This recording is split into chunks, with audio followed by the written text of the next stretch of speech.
Assalamualaikum warahmatullahi wabarakatuh. Perkenalkan, nama saya Aristria Ajeng Wahyuliani, domisili di Prengsura Temanggung.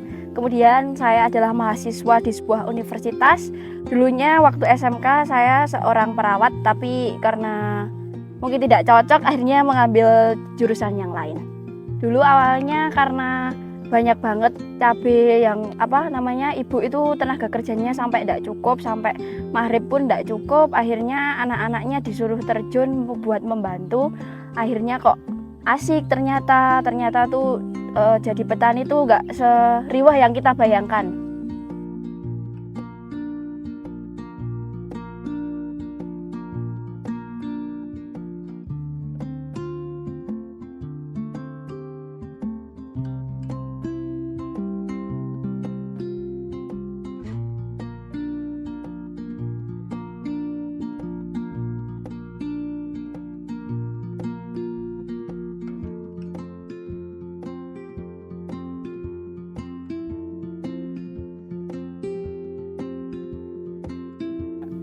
Sebelumnya saya pernah di pabrik, kemudian saya pernah kerja di rumah sakit jiwa sebagai perawat.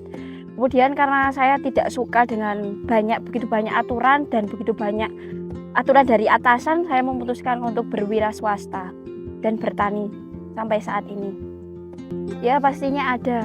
Motivasi saya ya pertama karena itu, saya tidak mau kerja tertekan dan tidak mau kerja sering diatur-atur. Kemudian kalau sosok motivator itu pastinya ada, yaitu orang tua. Seperti saya melihat ibu saya itu kerja keras begitu, tapi tetap bersih begitu kan. Saya jadi pikirannya, oh jadi petani itu tidak seperti yang dibayangkan, kotor-kotoran. Itu tergantung masing-masing dari kita.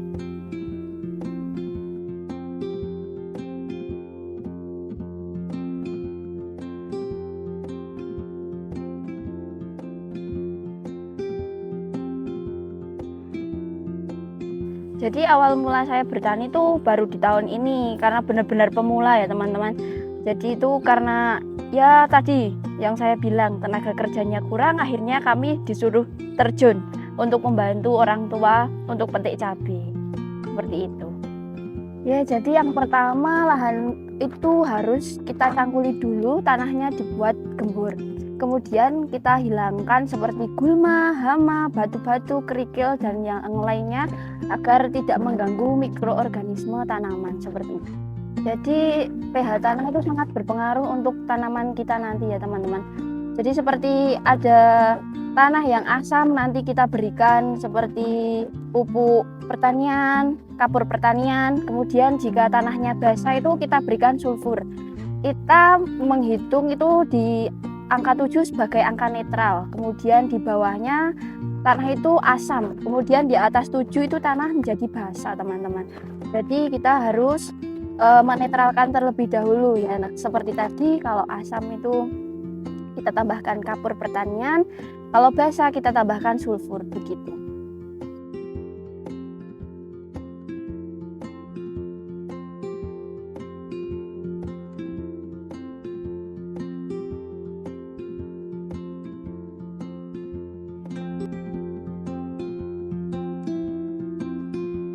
Ya, jadi teman-teman kalau pupuk organik itu biasanya kita menggunakan kompos atau tanaman, atau kalau di sini tuh pakai rambut gabah yang kita bakar.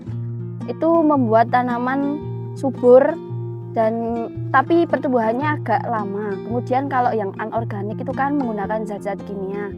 Jadi tanamannya itu cepat untuk tumbuh tapi tidak awet. Jadi gampang terkena virus dan yang lainnya teman-teman. Jadi teman-teman yang belum tahu, plastik mulsa yang perak itu membantu melindungi tanah dari serangan hama dan gulma. Kalau warna peraknya itu pantulan dari sinar matahari itu membantu radiasi sehingga membantu tanah untuk fotosintesis dan melindungi dari serangan serangga atau hama seperti itu. Kalau halangannya itu biasanya ya karena kebanyakan hama ya Mas ya. Terus gulmanya juga kadang ada, kalau di sini tuh banyak kicot, kadang ada yang di sini namanya uret ya teman-teman. Uret itu biasanya nanti kita pakai insektisida dulu, kalau enggak toksiput seperti itu, biar itu pada hilang yang kayak kicot, uret gitu.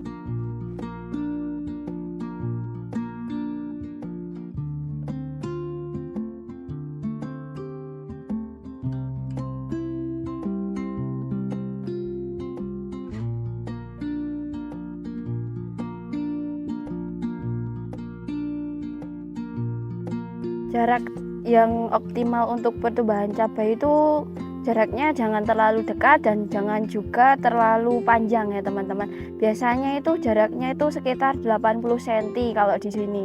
Itu buat jalan sekaligus nanti buat kita untuk akses dalam memetik teman-teman. Seperti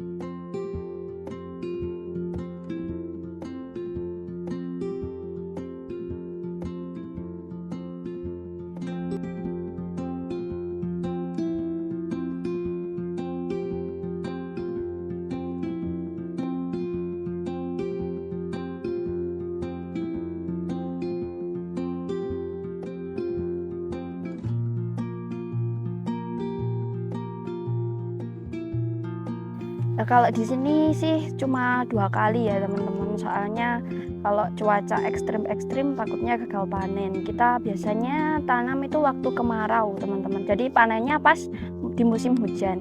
Kalau kita tanamnya pas musim hujan itu rawan nanti bibitnya itu, benihnya itu nanti terkena air, bisa rusak. Dan ini di belakang saya ini kemarin baru saja tanam timun, kemudian sekarang tanam cabai, kemudian besok juga tanam padi. Biasanya seperti itu. Teman-teman, kebetulan di lahan ini tuh populasinya sekitar 6.000 tanaman, sekitar 4.000 meter persegi. Jadi tanaman ini kan populasinya 6.000, kemudian luasnya di 4.000 meter persegi.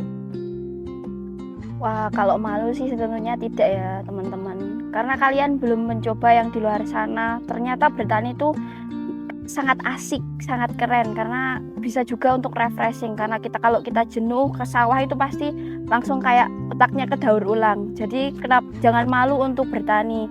Bertani itu keren, bertani itu top is the best gitu teman-teman.